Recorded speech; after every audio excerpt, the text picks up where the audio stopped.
கையடக்க தொலைபேசி விற்பனை உலகத்தில் 12 ஆண்டுகள் முடிசூடா மன்னனாக திகழ்ந்து வந்த சாம்சங் நிறுவனத்தினுடைய அந்த வெற்றி பாதையை தகர்த்தெறிந்திருக்கிறது ஆப்பிள் நிறுவனம். 12 ஆண்டுகள் சாம்சங் ஒரு விற்பனை சந்தையினுடைய முதல் இடத்தில் வகித்து வந்திருக்கிறது என்பது ஒரு ஆச்சரியமாக இருந்தால், உலகத்தில் இருக்கக்கூடிய எல்லோராலும் விரும்பப்படுகின்ற அல்லது இப்படியான கையடக்க தொலைபேசிகளை விரும்பக்கூடிய பல தரப்பு மக்களால் ரசிக்கக்கூடிய ஆப்பிள் நிறுவனம் இப்பொழுதுதான் முதல் தடவையாக அந்த இடத்தை எட்டி பிடித்திருக்கிறது என்பது இன்னும் ஒரு வகையான ஆச்சரியமாக இருக்கிறது. இந்த தகவல்கள் பற்றியும் இதனுடைய பின்னணி பற்றியும் தான் இந்த காணொளியில் பார்க்க போகின்றோம். சுகிந்தன் ரிப்போர்ட் நேயர்களுக்கு வணக்கம். மற்றொரு காணொளி ஊடாக உங்களை சந்திப்பதில் மகிழ்ச்சி. இதுவரையில் சுகிந்தன் ரிப்போர்ட் சேனலை சப்ஸ்கிரைப் செய்யாதவர்கள் சப்ஸ்கிரைப் செய்து கொள்ளுங்கள். நாங்கள் வெளியிடுகின்ற காணொளிகள் தொடர்பான உங்களுடைய கருத்துக்களை பதிவிடுங்கள். அது தொடர்பாக நாங்கள் கருத்தில் எடுக்க தயாராக இருக்கின்றோம். உலகத்தின் அதிக கையடக்க தொலைபேசிகள் விற்பனை செய்து வரக்கூடிய ஒரு நிறுவனமாக 12 ஆண்டுகள் வெற்றி நடை போட்ட சாம்சங் நிறுவனத்தினுடைய சாதனையை முறியடித்து 2023ஆம் ஆண்டு தன்னுடைய பெயரை அதி உச்சத்தில் நிலைநிறுத்தி இருக்கிறது ஆப்பிள் நிறுவனம். ஐடிசி என சொல்லப்படக்கூடிய இன்டர்நேஷனல் டேட்டா கோர்பரேஷன் வெளியிட்டுள்ள தரவுகளின் அடிப்படையில் 2023ஆம் ஆண்டில் 226.6 மில்லியன் யூனிட்களை விற்பனை செய்த சாம்சங் நிறுவனத்தை 234.6 மில்லியன் யூனிட்களை விற்பனை செய்து ஆப்பிள் நிறுவனம் இந்த முத்திரையினை பதித்திருக்கிறது. 2023ஆம் ஆண்டு செப்டம்பரில் ஆப்பிள் நிறுவனம் தன்னுடைய 15 சீரீஸ் அடங்கலான பல்வேறு விதமான ஆப்பிள் கையடக்க தொலைபேசிகளை வெளியிட்டிருந்தது. இந்த வெளியீடு இப்பொழுது சமகாலத்தில் நிலவி வரக்கூடிய ஐபோன் மோகம், ட்ரெண்டிங் மற்றும் ஆப்பிள் நிறுவனத்தினுடைய பிரபல தன்மை என்பன ஆப்பிள் நிறுவனம் இந்த வருடம் தான் முதலாவது இடத்தை எட்டி பிடிப்பதற்கு மிகவும் உறுதுணையாக இருந்திருக்கிறது என்றும், விற்பனையிலே அல்லது சந்தை விற்பனைகளின் அடிப்படையில் ஆப்பிளினுடைய மார்க்கெட் 20% உயர்ச்சி அடைந்திருக்கிறது எனவும் ஐடிசி தெரிவித்திருக்கிறது. சாம்சங் என்று பெயரிடப்படாத ஒரு நிறுவனம் விற்பனை சந்தையில் முதல் இடத்தில் இருந்தது கடந்த 2010ஆம் ஆண்டு. அது ஆப்பிள் அல்ல, வேறு ஒரு நிறுவனம்.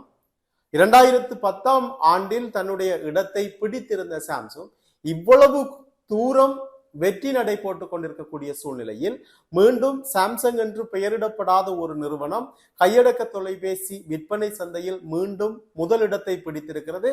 அந்த நிறுவனம் ஆப்பிள் நிறுவனமாக இருக்கிறது. தரம், பிரபலங்கள், ட்ரெண்டிங் போன்றவற்றின் அடிப்படையில் ஐபோன் அல்லது ஆப்பிள் நிறுவனம் தொடர்ச்சியாக உலகளாவிய ரீதியில் பிரபலமான ஒரு நிறுவனமாகவே தன்னுடைய பெயரை பதித்து வந்தாலும் கூட விற்பனையின் அடிப்படையில் அது முதலிடத்தை பிடிப்பது 2023ஆம் ஆண்டு இந்த வருடம்தான் என்பது ஐடிசியினுடைய ஒரு கருத்தாக இருக்கிறது. இவ்வளவு காலமும் இவ்வளவு மிகப்பெரிய ஒரு ஆப்பிள் நிறுவனத்தினுடைய ஒரு தயாரிப்பு உலகளாவிய ரீதியில் வெளியிடப்படுகிறது என்றால் அதனுடைய கேள்வி எப்படி இருக்கும், அதனுடைய பிரபலத்தன்மை எப்படி இருக்கும், ஆப்பிள் நிறுவனத்தினால் மேற்கொள்ளக்கூடிய விளம்பரங்கள் எவ்வளவு வீரியமாக இருக்கும் என்பது எல்லாம் நமக்கு தெரியும். ஆனால் அப்படிப்பட்ட ஆப்பிள் நிறுவனத்தினால் கூட இவ்வளவு காலமும் முதல் இடத்தை பிடிக்க முடியவில்லை என்பதும், 12 ஆண்டுகள் தொடர்ச்சியாக அந்த முதலிடத்தை சாம்சங் நிறுவனம் தக்க வைத்திருக்கிறது என்பதும் ஆச்சரியமான ஒரு விடயமாகத்தான் காணப்படும். சாம்சங் நிறுவனம் தனது புதிய வெளியீடுகளான Galaxy S24, S24 Plus, S24 Ultra உள்ளிட்ட தொலைபேசிகளை AI தொழில்நுட்ப பின்புலங்களை கொண்ட வசதிகளுடன் வெளியிட எதிர்பார்த்திருந்த சூழ்நிலையில் குறித்த புதிய தொலைபேசிகளினுடைய வெளியீடுகள் வெளியிடப்படுவதற்கு முன்னரே ஐடிசி தரவுகள் வெளியிடப்பட்டு சாம்சங் நிறுவனம் 2ஆம் இடத்திற்கு தள்ளப்பட்டிருக்கிறது. S24, S24 Plus, S24 Ultra போன்ற சாம்சங் நிறுவனத்தினுடைய வெளியீடுகள் சமகாலத்தில் பெரிய அளவில் எதிர்பார்க்கப்படுகின்ற ஒன்றாக இருக்கிறது. இப்பொழுது அதிக அளவாக பேசப்படக்கூடிய AI தொழில்நுட்ப பின்புலங்களை கொண்ட வசதிகளுடன் சாம்சங் நிறுவனம் இந்த தொலைபேசிகளை வெளியிடுவதற்கு தயாராக இருக்கிறது.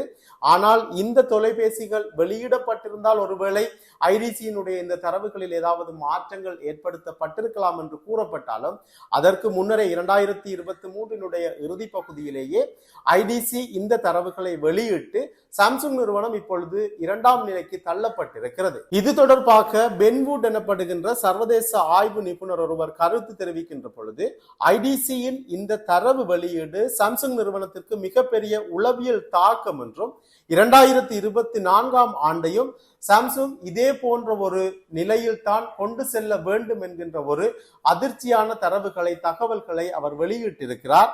இதைவிட அவர் தெரிவித்திருக்கக்கூடிய இன்னும் ஒரு மிக முக்கியமான விடயம், அது ஆப்பிள் நிறுவனத்திற்கு சாதகமான ஒரு விடயமாகத்தான் காணப்படுகிறது. ஏனென்று சொன்னால் ஆப்பிள் நிறுவனம் இப்பொழுது முன்னிலை பெற்றிருக்கிறது. சாம்சங் நிறுவனம் இந்த இடத்தை அடைவதற்கு இன்னும் கடினமாக போராட வேண்டிய ஒரு சூழ்நிலையில் காணப்பட்டிருக்கிறது. அதனை தாண்டி சாம்சங் நிறுவனத்தினால் வெளியிடப்படக்கூடிய கையடக்க தொலைபேசி அது சார்ந்த தயாரிப்புகள் மட்டில் அதிக பொறுப்புடன் செயற்பட வேண்டும். இவற்றை தாண்டி வேறு தொலைபேசிகளை பாவனையில் ஈடுபடுகின்ற இளைஞர்கள், மக்கள், பாவனையாளர்கள் இப்பொழுது அதிகளவாக ஆப்பிள் நிறுவனத்தை நாடி செல்லக்கூடிய ஒரு போக்கு காணப்படுகிறது. அதனை விட மேலதிகமாக ஒரு ஆப்பிள் தயாரிப்பை ஒரு வாடிக்கையாளர் ஒரு தடவை பயன்படுத்துகின்ற பொழுது அவர் அதற்கு பிறகு இன்னும் ஒரு தயாரிப்பை நாடி போகாத அளவிலான வசதிகளை ஆப்பிள் நிறுவனங்கள் ஏற்படுத்தி கொடுக்கின்றன. எனவே இப்பொழுது இருக்கக்கூடிய வாடிக்கையாளர்கள், தன்னை நோக்கி வரக்கூடிய வாடிக்கையாளர்கள் எல்லோரையும் தக்க வைத்துக் கொள்கின்ற ஒரு பாங்கு ஆப்பிள் நிறுவனத்திற்கு இருக்கிறது.